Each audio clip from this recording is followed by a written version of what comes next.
Hello दोस्तों, स्वागत है हमारे स्टडी क्लासेस में।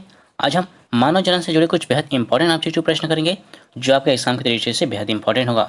तो चलिए देखते हैं हमसे क्या पूछा गया। हमारा प्रश्न पहला है, एक स्वस्थ महिला के पूरे जीवन काल में उत्पन्न कुल अंडों की संख्या होती है। आपके ऑप्शंस हो जाएंगे 4000, 440, 365। तो आपका जो सही आंसर हो जाएगा वे होगा 400। बी ऑप्शन सही होगा। एक स्वस्थ महिला पूरे जीवन काल में प्रत्येक मासिक चक्र के दौरान कुल जीवन काल में 400 अंडों का उत्सर्जन करती है। ठीक है, आगे बढ़ते हैं अगले प्रश्न में। गैस्ट्रुलेशन वह प्रक्रिया है जिसमें एकल स्तरीय ब्लास्टुला द्विस्तरीय बनते हैं। दूसरा ऑप्शन है आर्केटॉन का निर्माण होता है। तीसरा ऑप्शन है कोशिकीय गतियां होती है। चौथा ऑप्शन है युग्मनज लार्वा में परिवर्तित होते हैं। तो आपका जो सही आंसर हो जाएगा वे होगा कोशिकीय गतियां होती है। गैस्ट्रुलेशन वहाँ प्रक्रिया है जिसमें कोशिकीय गतियां होती है। ठीक है, आपका सी ऑप्शन सही हो जाएगा। आगे बढ़ते हैं अगले प्रश्न में। हमारा अगले प्रश्न में पूछा गया है, स्तनधारियों में निषेचन की क्रिया संपन्न होती है अंडाशय में, गर्भाशय में, फैलोपियन नली में, योनि में। तो आपका जो सही आंसर हो जाएगा वे होगा फैलोपियन नली में। स्तनधारियों में जो निषेचन की क्रिया होती है वे फैलोपियन नली में संपन्न होती है। ठीक है, आगे बढ़ते हैं। सभी प्रश्न बेहद इंपॉर्टेंट है, सभी प्रश्नों को ध्यान से पढ़िएगा, समझिएगा, सुनिएगा। ठीक है, अगला प्रश्न में पूछा गया है, गर्भाशय किससे संबंधित है। आपके ऑप्शन हो जाएंगे नर जनन तंत्र से, मादा स्त्री जनन तंत्र से, पादप जनन तंत्र से, इनमें से सभी। तो आपका जो सही आंसर हो जाएगा वे होगा मादा जनन तंत्र से। गर्भाशय का संबंध मादा जनन तंत्र से होता है। ठीक है, आगे बढ़ते हैं अगले प्रश्न में। कोशिकीय अवस्था में भ्रूण क्या कहलाता है। Gastrula, morula, blastomere, blastula. तो आपका जो सही आंसर हो जाएगा वह होगा मारुला। कोशिकीय अवस्था में भ्रूण मारुला कहलाता है। ठीक है, आगे बढ़ते हैं अगले प्रश्न में। परिपक्व शुक्राणु के शीर्ष पर एक टोपीनुमा संरचना पाई जाती है, उसे क्या कहते हैं।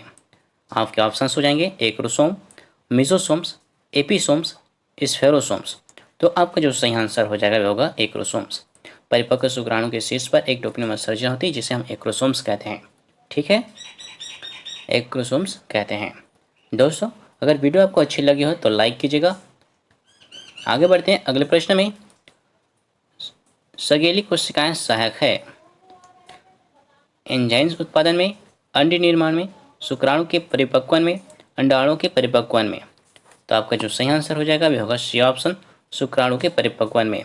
तो यहाँ पर दोस्तों ये सगेली कोशिकाएं ना होकर के सर्टोली कोशिकाएं हैं। ठीक है, आप सुधार करके समझिएगा, सर्टोली कोशिकाएं सहायक होती है शुक्राणु के परिपक्वन में। ठीक है, आगे बढ़ते हैं अगले प्रश्न में। अंडाणु के भेदने से पूर्व शुक्राणु का परिपक्वन कहलाता है। अंडाणु के भेदने से पूर्व शुक्राणु का परिपक्वन कहलाता है कैपेसिटेशन, शुक्राणु जनन, शुक्राणु, शुक्राणु कोशिका। तो आपका जो सही आंसर हो जाएगा वह होगा कैपेसिटेशन।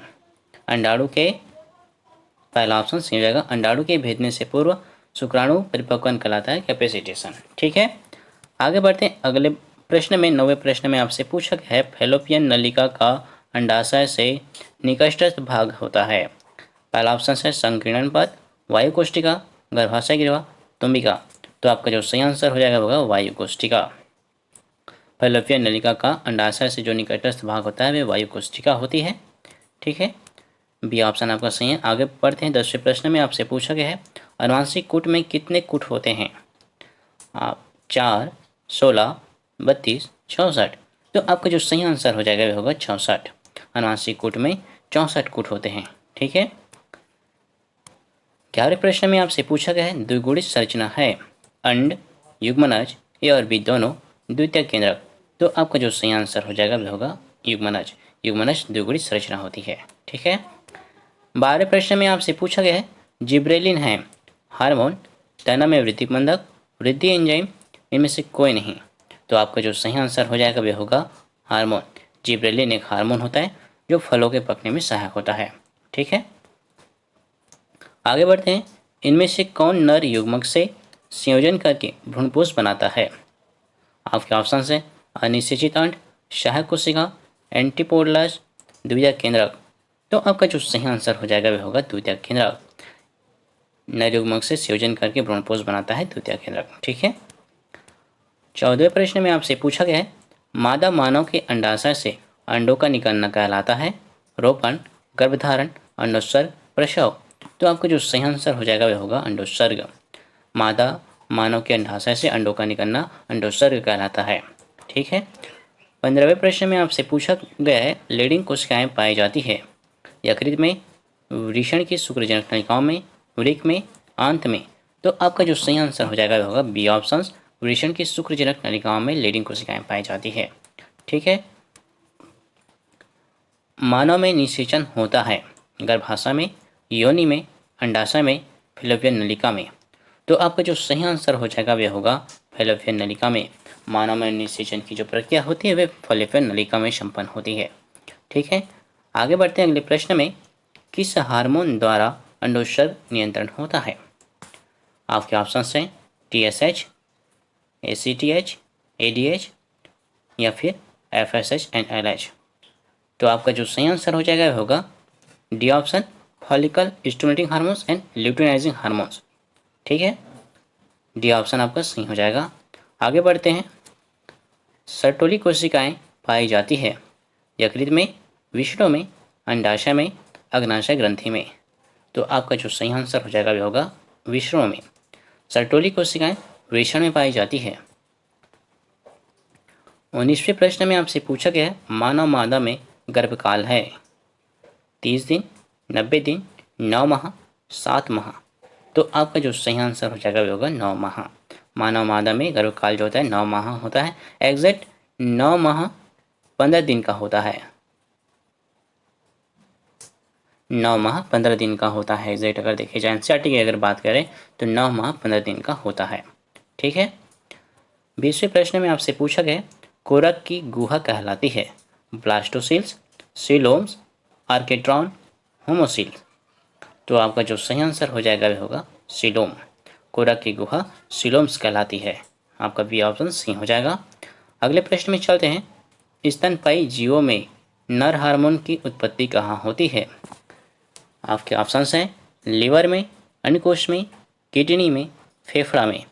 तो आपका जो सही आंसर हो जाएगा वह होगा अंडकोश में। बी ऑप्शन आपका सही होगा। ठीक है। आगे बढ़ते हैं अगले प्रश्न में नर जनन कोशिका शुक्राणु उत्पन्न करती है शुक्राणु जनन द्वारा, स्पर्मेटिड द्वारा, स्पर्मेशन द्वारा, इनमें से कोई नहीं। तो आपका जो सही आंसर हो जाएगा वह होगा शुक्राणु जनन द्वारा। नर जनन कोशिकाएं शुक्राणु जनन द्वारा शुक्राणु उत्पन्न करती है। ठीक है। आगे बढ़ते हैं 23वें प्रश्न में एंड्रोजन्स किसे उद्दीप्त करती है? ठीक है। आपका ऑप्शन है शरीर, सिर, पूंछ, शुक्राणु जनन। एंड्रोजन जो होता है वे दोस्तों शुक्राणु जनन को उद्दीप्त करता है। ठीक है। डी ऑप्शन आपका सही हो जाएगा।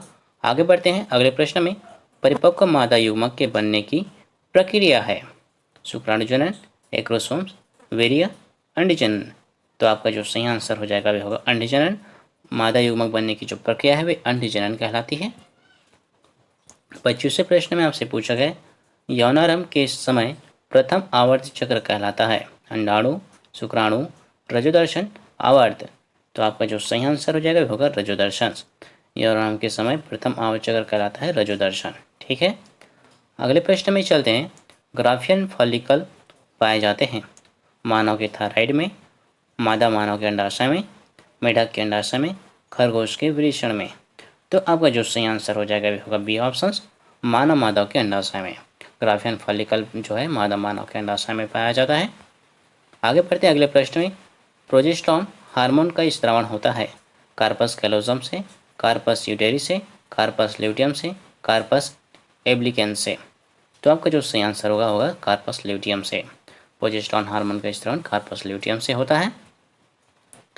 28वें प्रश्न में आपसे पूछा गया है गर्भाशय के भीतरी स्तर कहलाता है मायोमीट्रियम, एंडोमीट्रियम, जनन एपिथेलियम, जर्मिनल एपिथेलियम।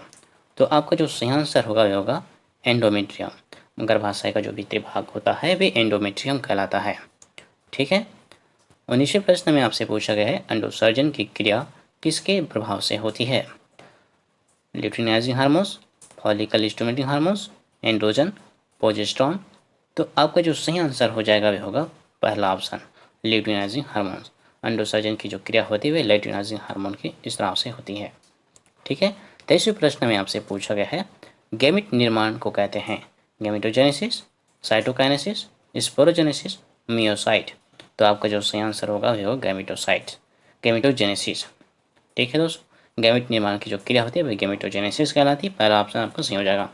दोस्तों वीडियो अच्छी लगे तो लाइक कीजिएगा, और इसी तरह की और भी अगर वीडियो आपको चाहिए तो हमारे चैनल को सब्सक्राइब कर बेल आइकन को प्रेस कर ले, ताकि नए वीडियो का नोटिफिकेशन आप तक जल्दी पहुंच सके। चलिए धन्यवाद।